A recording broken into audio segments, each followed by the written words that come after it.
Hello everybody and welcome to baking. So we are going to be making some jam tarts today, and all of our baking over the next few weeks are going to be using 4 ingredients or less, and hopefully they should be things that you have already so you don't need to pop to the shop. So this is really good because it's going to be part of our maths as well. So I've got a cup here and I'm going to fill my cup with flour. It doesn't matter whether you use self-raising flour or plain flour, it doesn't matter. But encourage your child to scoop the flour, because this is really good for our fine motor skills as well, and put it in the cup, just like this, and fill it all the way up to the top. Try to encourage using that word full as well as part of their maths vocabulary. There we go. I think that's pretty full, and it goes straight into our bowl.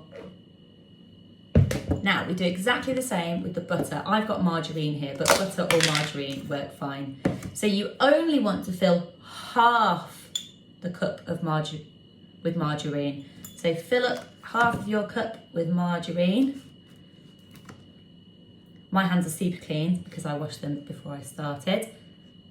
So I can scrape that butter straight in,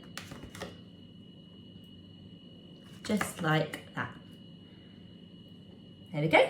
It's about half full, isn't it? And that goes straight into the bowl as well. Right, now I'm going to get a different spoon, a nice clean spoon.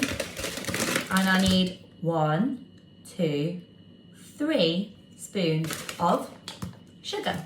I've got caster sugar here, but if you only have granulated sugar in the house, that should work as well. Encourage your child to count out the teaspoons as you put them into the bowl as well.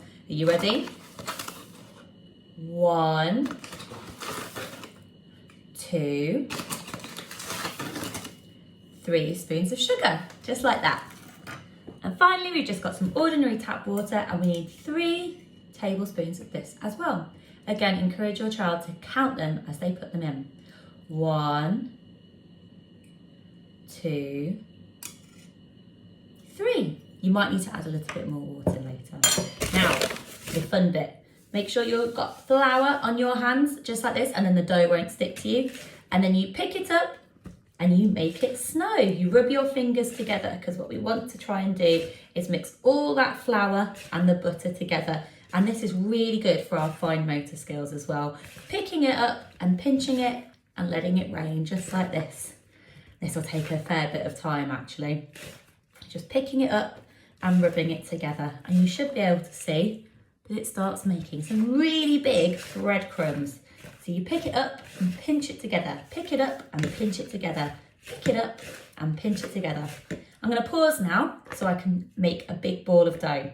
So eventually, when you've stuck it all together, it should make a big, lovely ball of dough, and we'll have a look at mine in a second.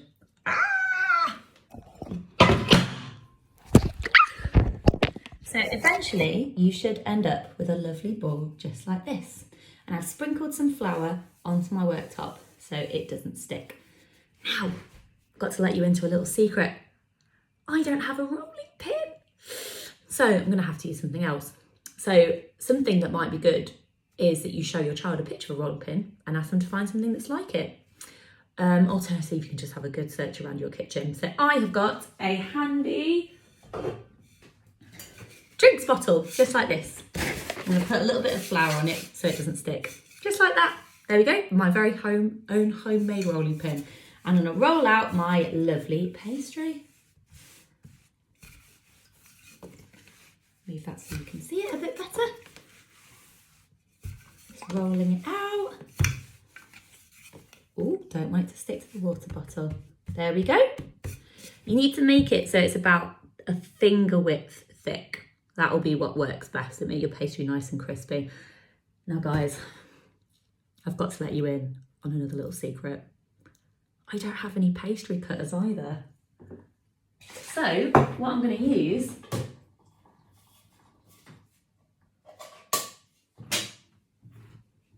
is a tin can I've washed out instead. And I'm going to press this onto my pastry, give it a good wiggle and a little shake, and I should get a beautiful circle and put that to one side. Make some more lovely circles, my jam tarts. Got 1, 2, 3,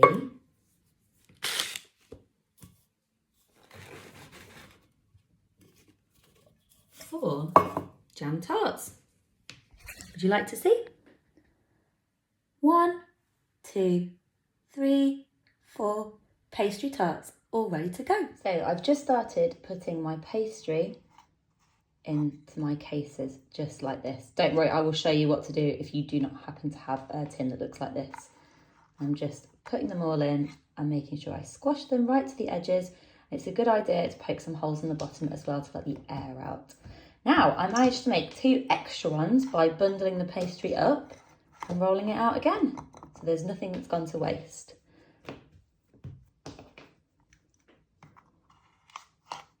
So there we have it. I've got 1, 2, 3, 4, 5, 6 tarts ready to be going. Really simply here, I've just added 1 teaspoon of jam into my tarts and they are now ready to go into the oven.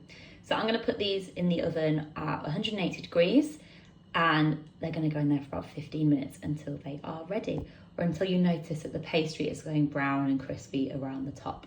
So I'm going to put these in the oven now and I'll see you in about 15 minutes.